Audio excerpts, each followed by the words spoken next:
Hi, everybody. Welcome back to our podcast. My name is Anthony. I'm Wally. And Wally, what do we got today? Well, we have a lot of different things today, but let's talk about food. All right. Because I love there we to go. eat. There we go. What do you got for us? A couple of things. I went to a sushi place I hadn't been to in a long time 2 nights ago. Okay. Sushi Fever, which is about 3 blocks from our brokerage. Okay, so And not bad. it's just it was just really good sushi. So if you're a Las Vegas local, it's up on West Sahara, and Sushi Fever. It's really, really good. I highly recommend it.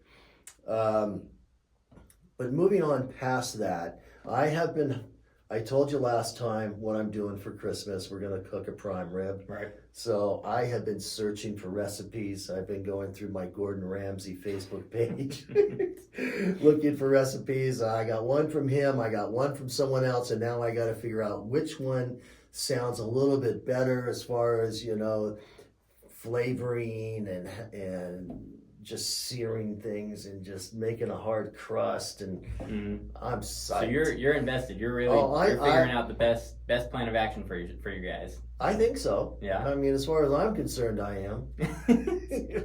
Well, that's good. That's good. No, like I was saying, we're still trying to figure out what we're gonna do for Christmas. So definitely, I might have to take your advice. Just copy what you're doing. Go get, was it prime rib you said? It was prime rib, and it was like 50% off. Okay, yeah, so that sounds pretty good. Yeah. Me, I just yesterday I go to this place a lot. It's I'd say it's more kind of near the Enterprise area. That's where my brother lives, but it's called Goon Korean Barbecue. Yeah. And that's very good. I go to a lot of Korean barbecue Now, is places. that where you're cooking at your table? Yep. Yeah. So you got the little stove or whatever you want to call it in front of you, and then most of the Korean barbecue places here are, you pick which one you want, and then you can get anything on that for, I think it's for like 2 hours, 3 hours. But I usually just go with my mom and my brother, so it's not too much. We're not getting the whole menu, but right. Definitely, yeah. You got the little stove in front of you, and I love Korean barbecue. You get corn cheese, and then all your little sides, and then at the end you even get your choice of a dessert. So at this place they have this it's this tea, but it's a cinnamon tea, so it's like a dessert. It's very, very good. So if you guys ever need Korean barbecue, Goon, go to Goon. Well, moving on to real estate, which is what we do and what you're probably more interested in. Sorry about that. I've been kind of busy, believe it or not. Yeah. And I have a condo. I think we've talked about that. That's out there on the market. Mm-hmm. I believe it's priced right. It's not priced high. And we got an offer in last night.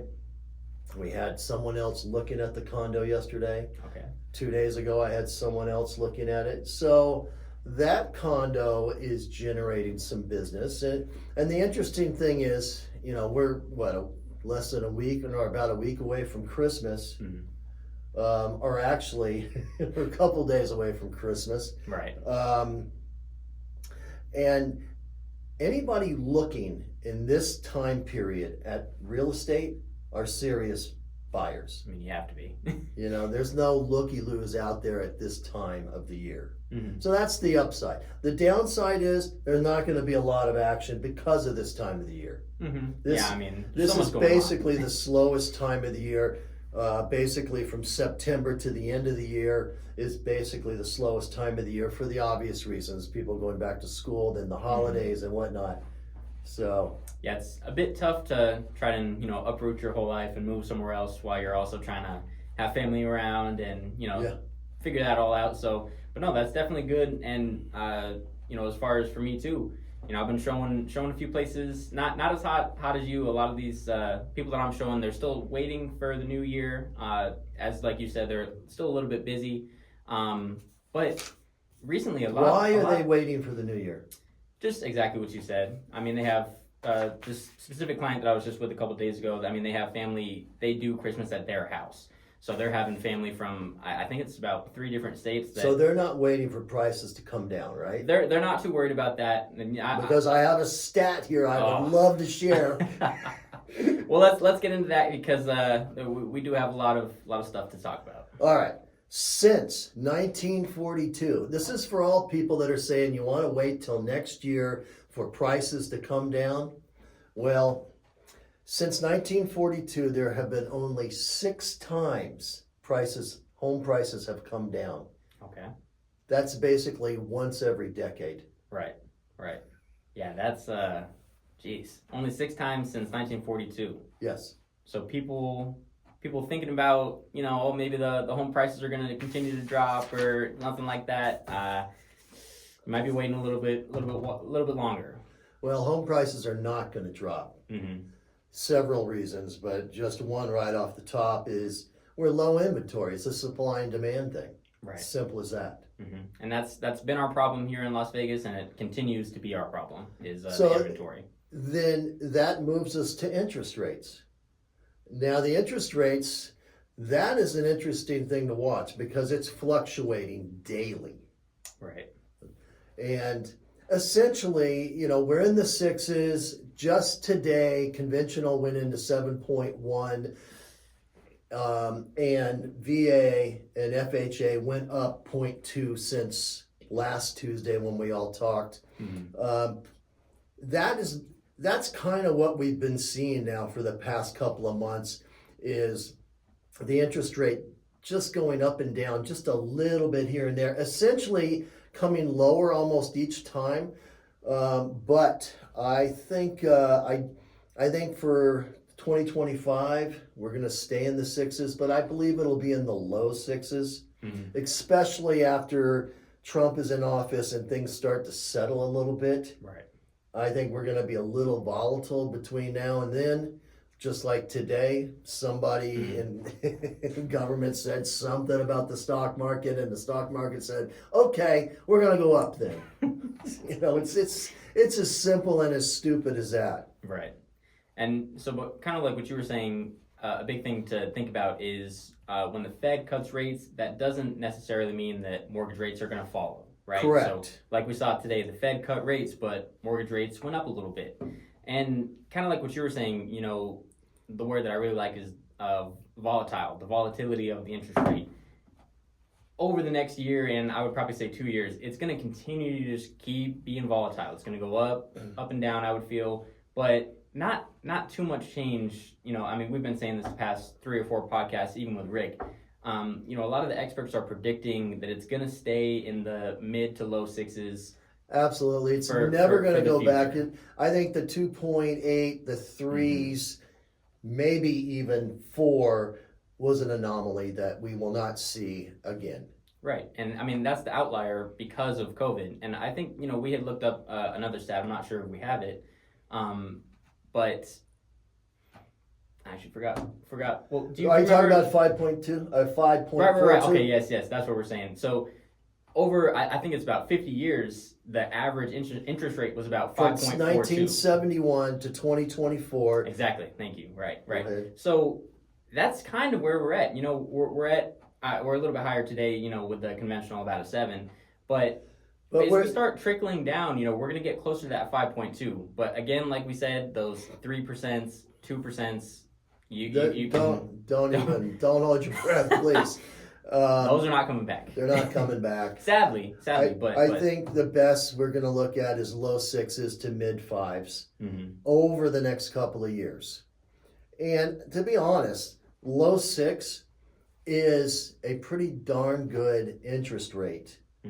And basically, it's probably the average that we should try to achieve.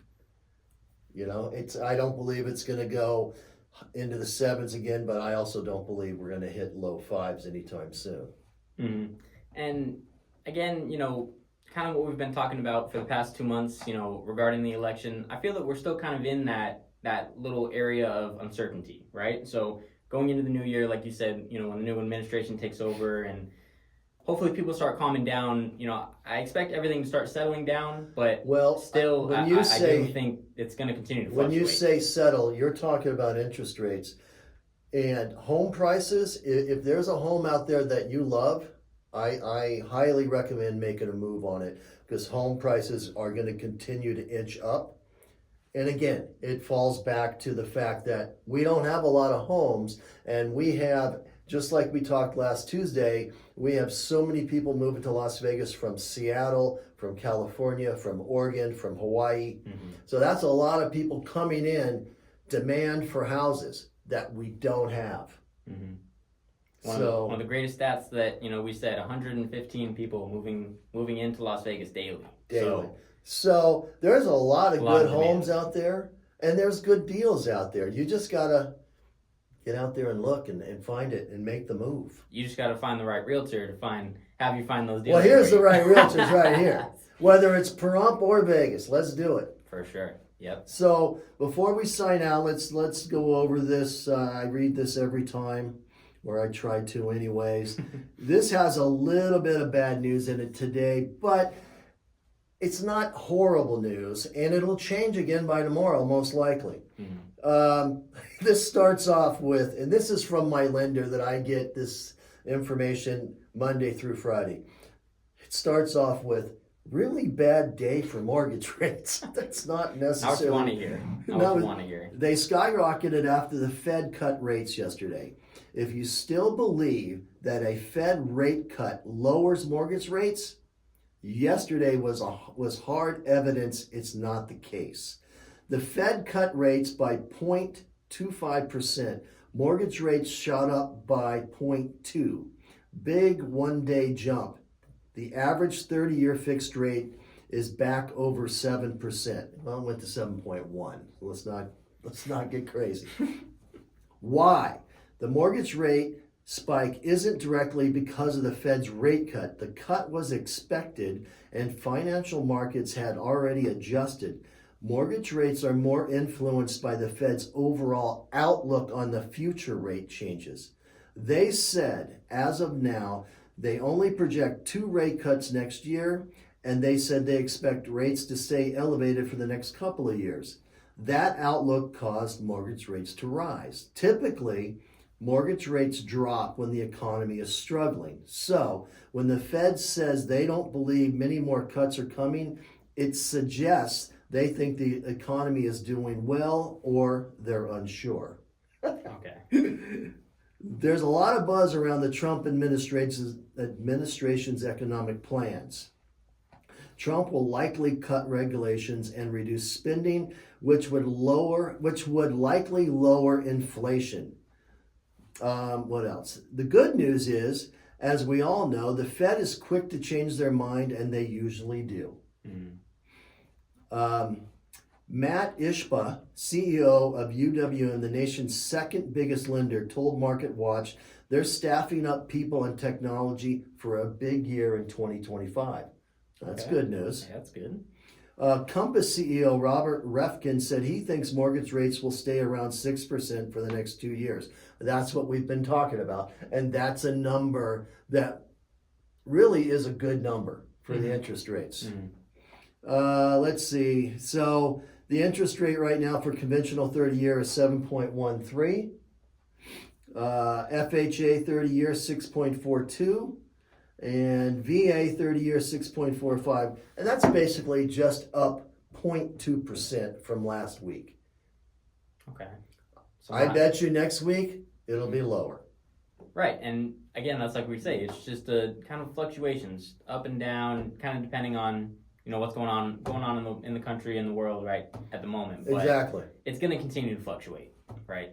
But not to the 3s or 4s. Maybe that's not going to happen. The bottom line is, if you're looking for a home, let's go find you the perfect home. Of course, because you don't want to sit there on the sideline, like I said, paying your rent, and you're waiting for an end that potentially might not be coming. If you're waiting for that 3% interest rate, I can tell you that's surely not coming. But you know what? I think people are past that now, honestly. I know about a year ago or so, people were saying they were waiting for that. But I think people realize that's not coming back. Well, because, as everywhere they turn, people, keep telling them what the truth actually is no matter how you feel about, the 5%, 6% interest rates, that's where we are now. That's our new normal. So, which is an old normal, to be quite honest. This is not really new. We really just had the recency bias of those COVID years of, the 2%, 3%. So that's really like when people saw that they could have those interest rates, that's all, their eyes lit up. That's all they wanted. But again, now that we're kind of out of that, we're getting back to our normals, what it should be around the 5.42. People are starting a little over 6, which is fair. Right. It's not that it's not at 18, or 20%. Right? It's not at 18. Mm-hmm. It's not at 2.8. It's at 6. Right. Ish. Mm-hmm. Ish is a little under. Ish is a little over. But that's my technical terminology. Exactly. But again, still, we do think it's going to continue to fluctuate, but not too much, right? So I'm pretty sure next year it's probably still going to be around the 6s and the high 5s. So the bottom line is, if you need a home, want a home, let's go find it before someone else finds it, takes it from you. We got low inventory, so when people do come back into the market after this kind of holiday season, they're going to get taken up off the market pretty quick. So that being said, we wish you a great holiday. We thank you for listening to us ramble on. We look forward to helping you in 2025. Yep. Merry Christmas, guys. Have a great holidays.